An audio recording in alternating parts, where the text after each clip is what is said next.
दक्ष news सदैव तुमच्या सोबत।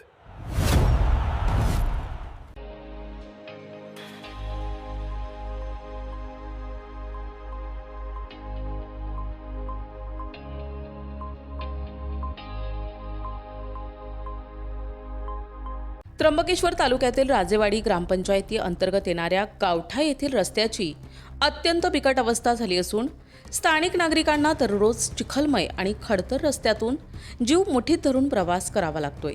सुमारे 300 ते 400 लोकवस्ती असलेल्या या गावातील नागरिकांसह शालेय विद्यार्थ्यांनाही रोज चिखल तुडवत ये-जा करावी लागत असल्याने ग्रामस्थांमध्ये तीव्र संताप व्यक्त होत आहे।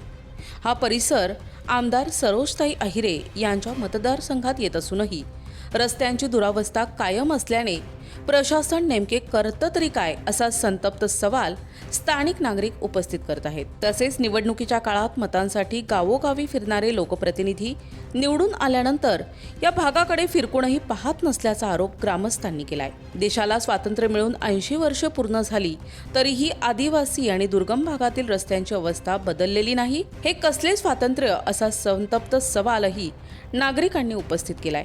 ग्रामस्थांच्या म्हणण्यानुसार या रस्त्यामुळे विद्यार्थी, महिला, ज्येष्ठ नागरिक आणि रुग्णांना मोठा त्रास सहन करावा लागतोय। पावसाळ्यात परिस्थिती आणखीन गंभीर बनत असून वाहतूक धोकादायक ठरत आहे। माझं नाव मदन काळुदे, मी राहणार गावठा। हा गावठा म्हटला ना तर आमचा जुना गाव आहे। पहिल्यापासून हाच गाव आहे का मूळ गाव गावठा। हे राजवाट आता आहे आपला काय म्हणणार, जो मूळ गाव आहे त्याच्यासाठी जर रस्ता नाही वा जाण्या येण्यासाठी लहान लहान लेकरे जी न ती गोष्ट सर्व लोक हा रस्ता वापरतो। झाले राजेवाडी गाव म्हटला ना पूर्णचे पूर्ण लोक येतात जातं, काही कार्यक्रम असो काही तर आमच्या गाव सप्ताह बसतो। मेन मंदिर इकडे मारुतीचं आहे, जर त्या मंदिराकडे जाण्यासाठी जर हा रस्ता नाही तर काय उपयोग आहे। आपल्या भारताला स्वातंत्र्य मिळून किती वर्ष झाले, जसं आपण आधी इंग्रजांच्या जगायचं तसंच जगायचं का, किती दिवस गुलामीत जगायचं आपण। जर आपल्याला गावासाठी रस्ता नाही होत काय कामाचं असं आपल्या देशाला स्वातंत्र्य मिळून। जेव्हा मतदान काय असतात तेव्हा लोक कसे नेत्यांना माहित होतं का इथं गाव आहे, कसे रस्ता असो ते येतात, आणि जेव्हा निवडून दिले तरी ते का बरं येते नाही, लक्ष का दुर्लक्ष केलं त्यांनी। फक्त मतदान मागण्यापुरता येतात तुमचा म्हणणं असं आमचं म्हणणं आहे का बुवा आमच्या गावाचा रस्ता तरी झाला पाहिजे। आम्ही तुम्हाला निवडून दिला काही गोष्ट बुवा हे नाही हा तरी चांगला माणूस आहे बुवा, हा तरी आमच्या गावासाठी काही ना काही गोष्ट करणार, पण तो निवडून द्याला तो जर माणूस असा करीत नाही, मग आम्ही करायचं तरी काय, कुठे जायचं, कोणाकडे जायचं। रात्र रित्रीचा रस्ता आहे हा, आमचे लहान लहान लेकरं आहेत। आता ह्या रस्त्याने ते लहान मुलं कसे काय जातील। आता गडचिरोलीला काय विषय झाला, 3 मुलं मेले सरपडवशाने का, तेच करायचं का आपल्याला जागृत व्हा आता तरी, जिथं जी घटना झाली इथं ती घटना होऊ नका। हेच आमचं सरकार का लवकरच्या लवकर आमचा रस्ता तरी दुरुस्त करून द्या, हीच मागणी। म्हणणे प्रशासनाने आमच्या या रस्त्याची लवकर लवकर दुरुस्ती करावं, जर नाही केली तर आमचं ग्रामस्थांचं एकच म्हणणं आहे आम्ही रस्ता आंदोलन रोखू करू। आमचं एकच म्हणणं आहे की हा रस्ता लवकर लवकर दुरुस्त व्हावा, नाहीतर आमच्या पद्धतीने आम्ही ग्रामसभा जेवढे ग्रामसभेचे इथले माणसं सरपंच बिरपंच आम्ही सगळ्यांना जे आमच्या कायद्याने करता येईल ते आम्ही करू।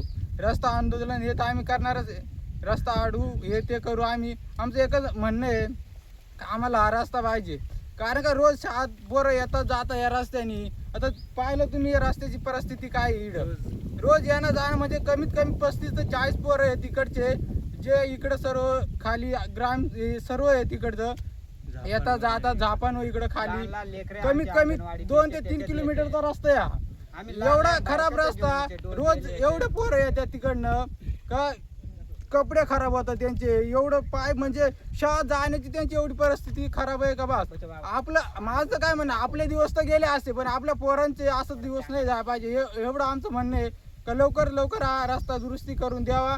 आता जे आमच्या पद्धतीने आम्ही रस्ता रोखू, जे आमच्या प्रशासनाला आमचं एकच म्हणणं आहे का रस्ता लवकर लवकर नीट करून द्यावा। कृष्णा बुधा खोडे, राहणार राजेवाडी, तालुका जिल्हा नाशिक।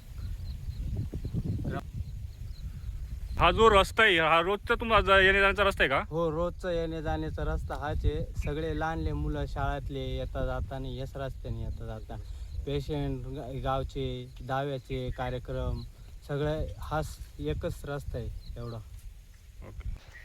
आम्ही इथं राजेवाडी गावठा गाव इथं राहतो आणि ह्या रस्त्याने आम्हाला दररोज यावं जावं लागतं।